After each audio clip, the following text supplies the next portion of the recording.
আজ 25শে বৈশাখ রবীন্দ্রনাথ ঠাকুরের জন্মদিন, তাই আমি একটা তোমাদের রবীন্দ্রনাথ ঠাকুরের কবিতা বলে শোনাচ্ছি।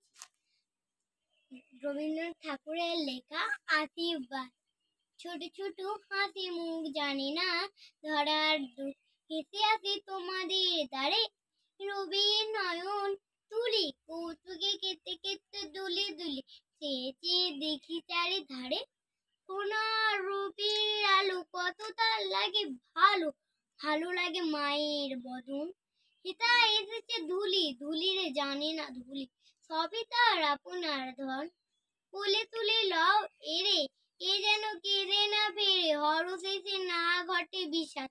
বুকের মাঝারে নিয়ে পড়ে পূর্ণ প্রাণ দিয়ে ইহাদের করো আশীর্বাদ নমস্কার।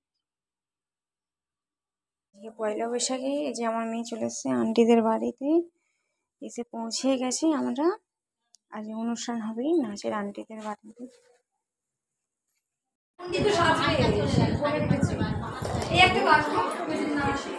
এই